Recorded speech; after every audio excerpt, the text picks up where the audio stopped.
Hey Zaka family! Zaka is launching an exclusive membership platform to provide you with career development workshops, coaching, community, and so much more. Go to ZakaConnect.com and sign up to receive information on how to access early registration and perks.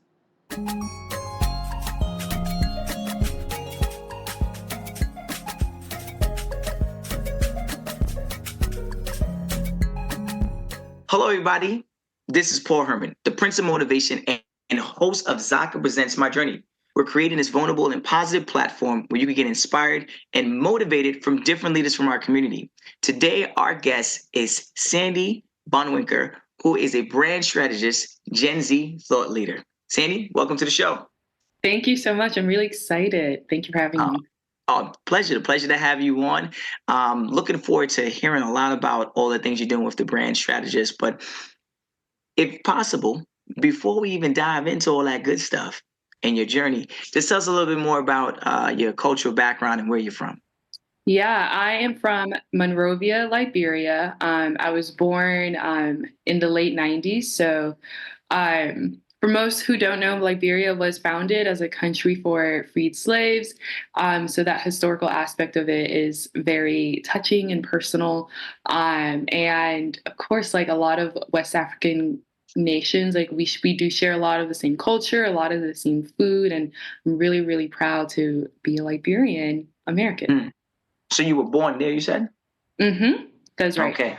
Siblings? No siblings. I am an only child, which is also a rarity for West African culture. I was like, hold on now. Is anybody else with you now? But I see you're the only one. Yeah.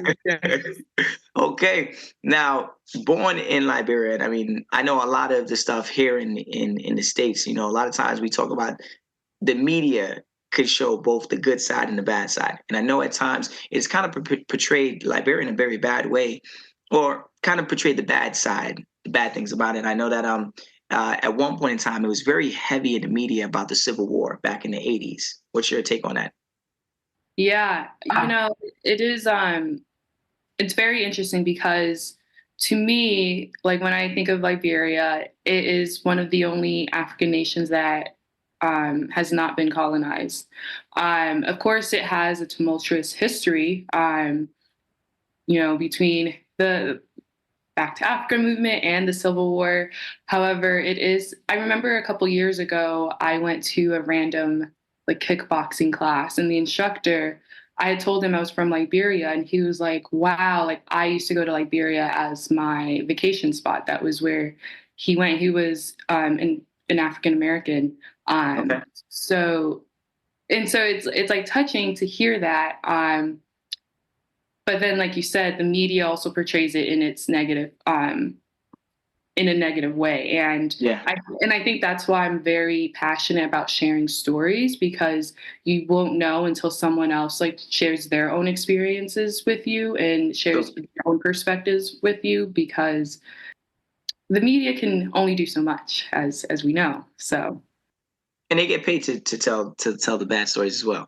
they get paid to tell a version of the story. That's right. One side of the story, not the Yeah. whole thing. So I like how you said it. You're working on, trying to help people understand its different sides to it all, and hearing it from someone who's actually born and raised. I mean, it will make a big difference in regards to Yeah. people's perspective.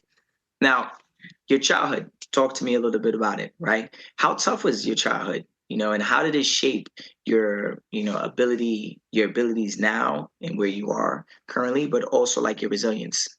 Yeah. First and foremost, my childhood has made me a very adaptable, resilient, and versatile person. Um, so born in the late 90s, right after the Civil War had ended. Family moved here, the three of us, me and my parents, and then my Three. parents separated. And even like during my upbringing, like I went to four different elementary schools, just moving around New Jersey and having to be and get used to different people in different environments, while also balancing like just the nuances of going to home life with parents who are immigrants who are just trying to make it and figure it out. And then eventually my parents separated. So my mom and I moved to North Carolina, which is what I would technically call home, that where I was raised. And the nuance there is that I did have the opportunity to go to a really great school for middle and high school. However, I was the low income, coming from a single mother household, and just staring at the blatant like difference between what like I would see in school and just like what my life was at home. Like Mm. there were times where I would have to do my homework in the car because that was when my mom could pick me up from school and take me back to her job. And like I had to sit in her job until she was done with work at 11, doing my Okay. US history homework. Yeah, shout out to AP. Shout out to the AP. Right. And shout out to mom. Yeah. She was Shout, doing her thing. shout out to mom. I'm assuming at that point in time, it's subliminally like happening. You know, you're picking up different traits and you're seeing how like hungry your mom is to make things happen for you. And I'm assuming that kind of was there any like particular moment in your childhood that kind of like inspired you to be the person that you are today? I think throughout my entire journey, there was always the mindset that I want better for my mom and I. That was always my mindset throughout high school, throughout college, throughout working and in my career. But I really think the jump from going and corporate, like building my corporate career, to now being in a very different field from banking. I think that that drive comes from like wanting better for me and my family, but also like I saw how hard my mom worked and just the experiences I had and the experiences a lot of first and second generation people have in Sure. their upbringing. I think watching her determination and her resiliency, and then being in a lot of different spaces throughout my upbringing, has really inspired me to find a space where that all blends together. Mm-hmm. And at that time in your life, like I'm assuming this is when you start to like dive into like the educational component of things, right? You're doing work and you're doing this working in your mom's car doing homework. I'm assuming it's like high school, middle school, probably. Yep. And then you switch. Let's switch off. Like now we're into like what inspired you to pick the major that you have, like get into college and all this kind of stuff. So in high school, I actually graduated with two diplomas, a high school diploma, and my school offered what was called a global studies diploma. So taking extra courses about global affairs around the world. And so I went to college with the mindset that I was going to be an international lawyer and become a foreign diplomat. Uh, Okay. and Okay. Big ones right there. right, I went straight for the Yeah, you're like, look, I'm not just gonna get another 9 to 5. I'm gonna kind of change the world. right. And I took my first world politics class, did not like it. But I really did have a passion for like global affairs and just hearing other stories and seeing the way other people live, and how they live determines who they are, Sure. especially around the world, and just the events that happen that shape those things. Um, so I ended up majoring in economics and with a focus on international economics. But then I didn't do any minors or any second majors, which I was always jealous of the people that like double majored and double minored. I was just like, how do you know you want to do all these like four things? But Ooh, yeah. but what I did instead was I took a lot of different classes. Like I took Spanish, I took entrepreneurship classes. I took a class where I had to build a business from scratch and pitch it Okay. at the end of the course. And I just took a bunch of different things that got me exposed to non-economics. And what school was this again? This was at American University in DC. Okay, so school was in DC at that point in time. Yes, All right. yes. Did mom travel with you or just you by yourself? I went by myself. I decided not to apply to any North Carolina schools. I'm about to say you stepping away from the nest. Yeah, I stepped away from the nest. I figured Liberia, Jersey, North Carolina, what's one more? Let me add one to the bucket list. Two is not enough. Three is not enough. You gotta get a couple more in there. Okay. Right, right. And as a first generation, can you speak about some of the challenges that you face? Trying to find like a mentor to kind of help navigate when it came to like the collegiate level. That's something that our guests have talked about, like finding the right advisor or mentor in school to kind of help shape you and give you the guidance that you need to then move further into the next step after college. You know, I had a mentor from high school, but in college, it was a lot harder for me to reach out and find a mentor. And quite frankly, I didn't really have an understanding of what a mentor was. Um, and yeah, like one of the things with, I don't want to speak for all West African culture, is that a lot of times like you don't really speak about your business. That's a Okay. very Yep. cultural norm. So I never knew how to like come to a mentor and like be like, hey, this is what's happening. How, like, what do I need to do and how can I do this? Um, and so in high school, in college, I worked. I had a job because I was financially independent and had to um, like focus on my classes. I did a lot of organization, like running student organizations. So that did get me exposed to different like leadership positions and then leaders within my school and interacting with them.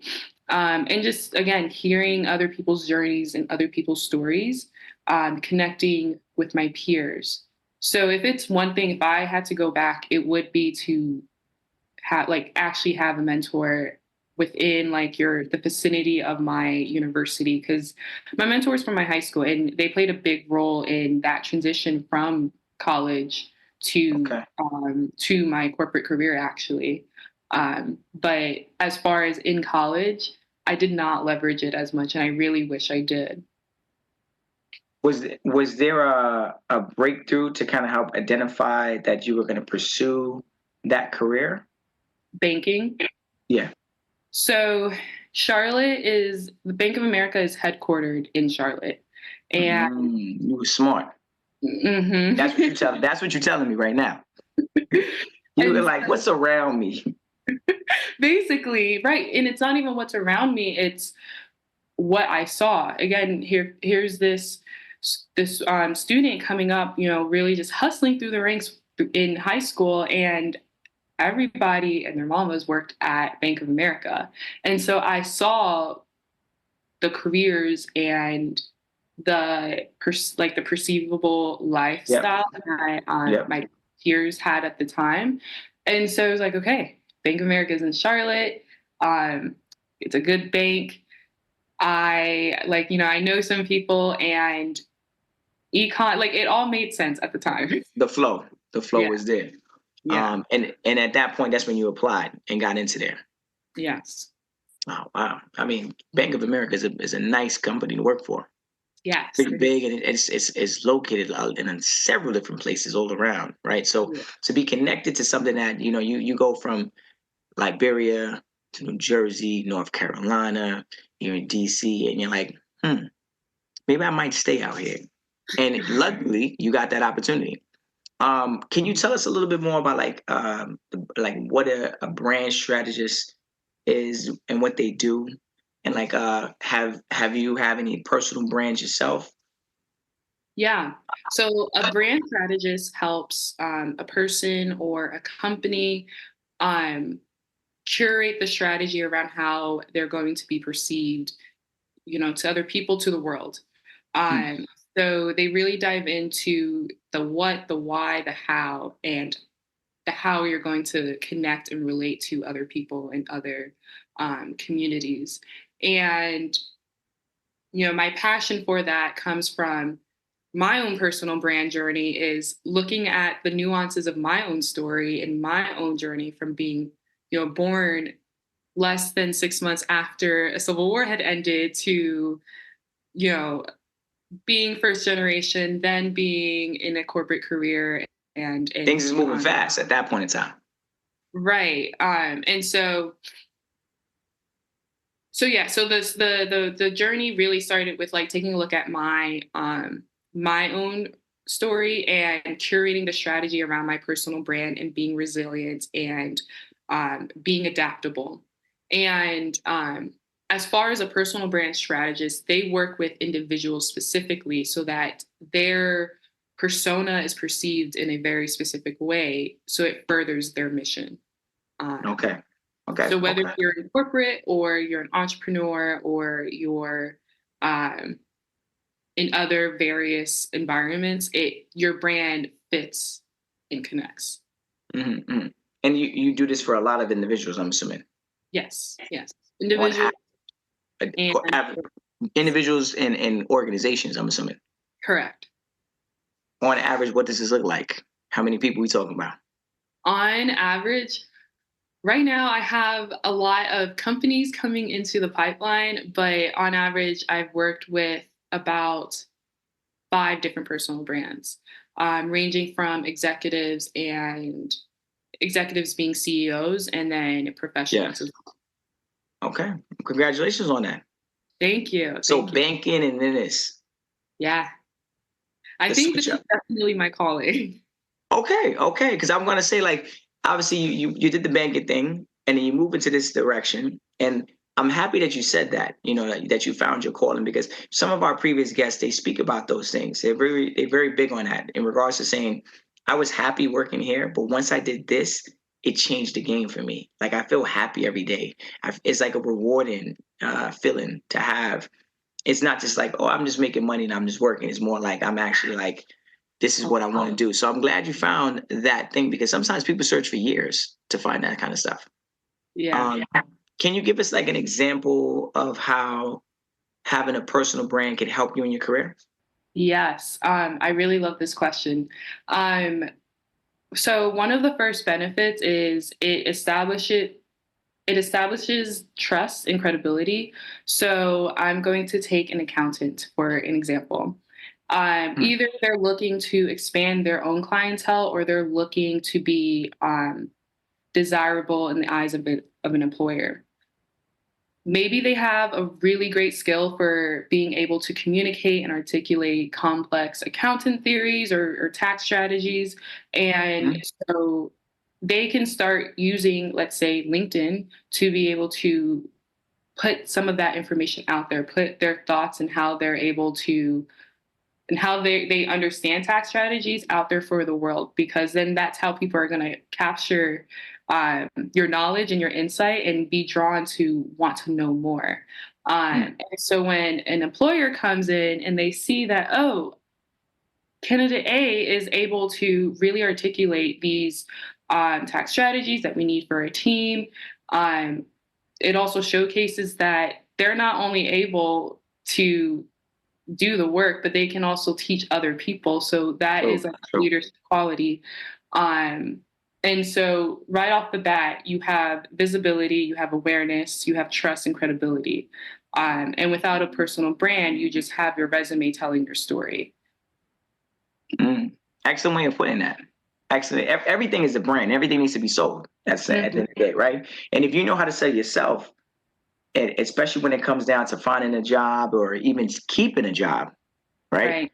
It's important to know that. And this brings me to my next question, because like, how can an immigrant professional improve like their personal brand at work? A lot of us, first generation, second generation, we're taught to kind of keep our heads down. How can we be authentic and also like have like a sense of like a way of advocating for ourselves when we're taught sometimes not to do that? Yeah. That was my biggest problem in corporate was I know I have all this greatness about myself, but I like showing up in corporate America. It's grin and bear it. I've heard that saying before. Yeah. Uh, so one of the ways that I would recommend is that I like using LinkedIn can be used to like show up as your fullest self. It's finding that outlet of like where you can put your brand on display, because sometimes you don't feel comfortable showing up with certain stories or just certain parts of you of who you are. in the conference room or Yeah. in the office or whatnot. And so having a place where that identity is able to show up, whether By it itself. by itself, whether it be Yeah. online or I know that some companies have like employee networks, and then they have like discussions or conversations, like finding ways for your identity to show up in a way that feels authentic to you. And I think why Mm. a personal brand strategist does help is because they work with you to be able to say, okay, maybe we're not going to say things like this, but to make it more impactful, we can say it like this, because it conveys your message, but it also showcases the impact of who you are and what your story carries. I like how you're saying that because it is hard, to kind of sometimes speak up for yourself. And if you have someone working with you, they could, like you said, this is probably the best way of saying it, right? These are people who have years of experience going through it. Because as sometimes as first generation and second generation immigrants, like I stated, keeping our heads down and keep moving, like just work hard. It's like if you're not taught to advocate for yourself, how Yeah. could you, when you get there, how are you going to advocate for yourself? Mm-hmm. It's like going to be an accountant, but never been taught math. Right. Some of the biggest things that we're supposed to learn while we're in college, or even from our parents, right? It's not. I'm not faulting them for anything, but they weren't thinking like that. They were thinking like, look, we got to hit the ground running. We're in America. We have to work hard. We have to keep the bills, paying the bills. So they don't have time to sit down and say, honey, this is how you need to advocate for yourself. And we had to kind of find it as we go. And finding it now, whether in our adulthood, we're like, wait, hold up, I could advocate for myself. Right. I am a brand. Okay, this sounds better than just me just getting a job. Like I'm actually a brand. I'm Yeah. like I'm Pepsi myself. I'm Gatorade. Like you gotta bring it to that level, right? And that's what I'm hearing from you. Like holding yourself that accountable on pulling it on that platform, right? Obviously, you still have to deliver, Right. but you putting yourself up there. And I like how you said you don't have to do it just physically or right here face to face. You could put it online and Mm-hmm. let people see that. So that's good to know that social media is a great way, and platforms like a LinkedIn, which a lot of the guests I have interviewed have come from LinkedIn, said the same thing. They were like, "Look, utilize it to the best of your ability, because you never know who's watching." You Right? never know. It's a great like expansive platform. And some people might use it, some people might not. Newer generation, they might be a little slow to it. But hopefully one day they obviously realize that. You're also when you talk about like corporate, right, and your overall experience, like how could you give advice to like a Gen Z, and when it comes to like the corporate world and seeing like where it was and like where it is now. Where it was and where it is now. And as far as Like just when you corporate. came in, you know what I'm saying? Like what you're doing. Mm. I think so. When I came in to corporate America, we had, and I think it's still the same now. Like it was the first time 5 generations have worked in the workplace, and it was very stiff. And I think like And I think like we've said, especially as a first generation, it's grin and bear. You put your head down, you keep working. And that was actually a lot of the advice that I got from senior leaders was just put your head down and keep working. Um, but I think as more Gen Z enter the workforce, and actually their Gen Z has surpassed either I want to say X Mm, generation or Boomer generation. They've surpassed them as in the workforce. But okay. I think that as Gen Z enters the workforce, we have a lot more of a nuanced perspective to work. Mm, We have a lot more compartmentalization when it comes to work, and just a lot of newness. And I think that comes from we've seen a lot more because of social media, and yeah. having access to other people's experiences. And also, we're very diverse. And so what we want, what we don't want, how we want to interact with people and how we want to show up is very different than past generations. And then we speak about it too. That's That's right. On tweet, when people be tweeting for their lives. Speak about it. Speak about it. You know, I'm loving your vibe. I'm loving your energy. And I really want to know, like, being the entrepreneur that you are, doing what you do, working with all these individuals, besides all of that, what do you do to kind of like take yourself out of the equation and like kind of like decompress? Yeah, okay, that's a great question because sometimes I have a hard line between like work because I this is my passion actually. Like I really see it as a mission. But like I said, I'm a very versatile individual. Okay. I dance. Drop it. I You do, dance? yes. I dance. I am very, very big on my faith. So I am with my 2 to 3 Bible studies throughout the week. Yeah, you know, you already know when you have your immigrant family members, they like the Bible is real. that Bible is real. Yes. Okay. So I spend quite a lot of time with my Bible study sisters, and I dance, and I try to do a lot of different dances, and I weightlift. I haven't been as at one point, you know, not to do selfish plug here, but I used to deadlift 245 pounds for 5 reps. Okay, strong. Right? Okay, strong. With a smile like that, I was like, hold on, you got me twisted for a second. Yeah, I'm versatile, I'm telling you. Okay, you an athlete. You an athlete. You're very versatile. I want to know some now with all the versatility and all the things that you've been doing. I know that you're going to be collaborating with Zaka relatively soon, right? You're going to be partnering with Zaka, joining the team. Could you tell us a little bit more about the partnership and the workshop that you're looking to create? Yes, my workshop is all about how to develop a personal brand and leverage it as a professional on LinkedIn. And a lot of what I talk about isn't necessarily just for LinkedIn, but I do focus it on LinkedIn. But a lot of branding is what you do in person as well as what you do online. And so a lot of the strategies why a personal brand is helpful and needed, I go really deep into that to really help and articulate that to first and second generation professionals.